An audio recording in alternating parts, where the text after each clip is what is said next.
Cette actualité vous est présentée en collaboration avec Cryptost Academy.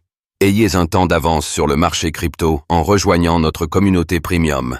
Crypto et bourse, ce qu'il ne faut pas manquer pour la semaine du 13 au 19 janvier.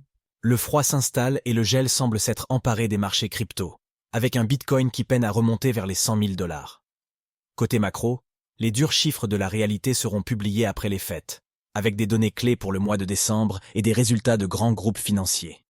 Que retenir alors de cette semaine et quelle date surveiller?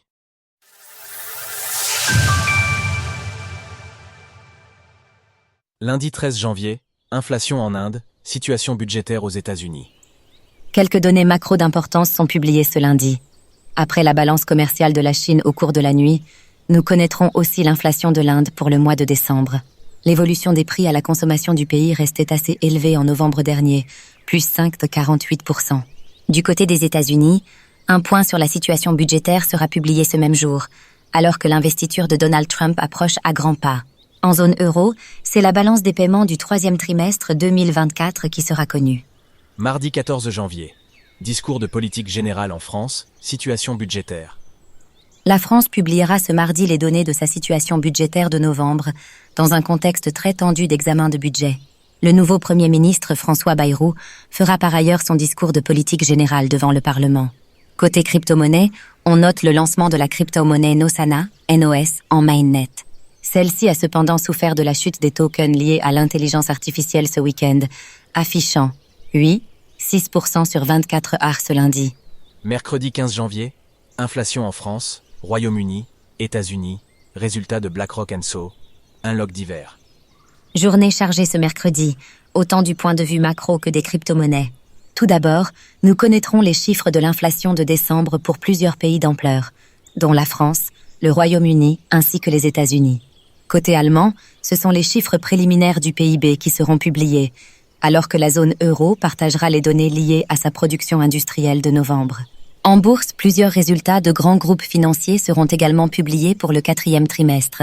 C'est le KA de BlackRock, Goldman Sachs, JP Morgan Chase & Co., Wells Fargo ainsi que Citi.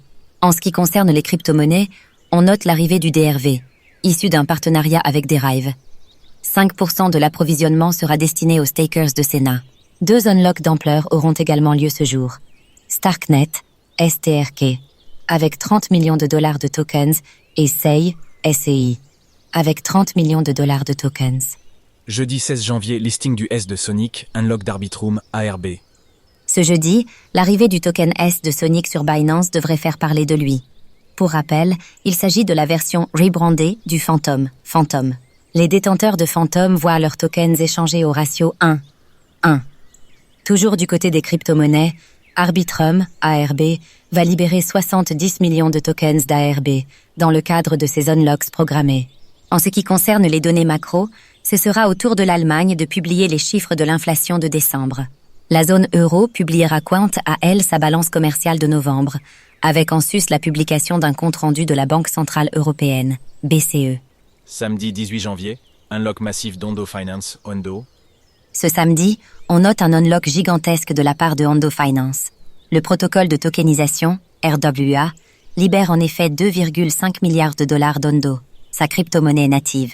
Cela correspond à 134% de sa supply en circulation et 19,4% de son approvisionnement maximal. À surveiller également cette semaine, les prix des tokens liés aux agents IA. Ils ont chuté nettement ces derniers jours, perdant en moyenne 26% sur une semaine. Cela a fait naître des questions sur leur résistance à long terme. Les déboires de Polymarket, qui fait l'objet d'interdictions ou de retraits dans plusieurs pays. Singapour a frappé fort ce week-end.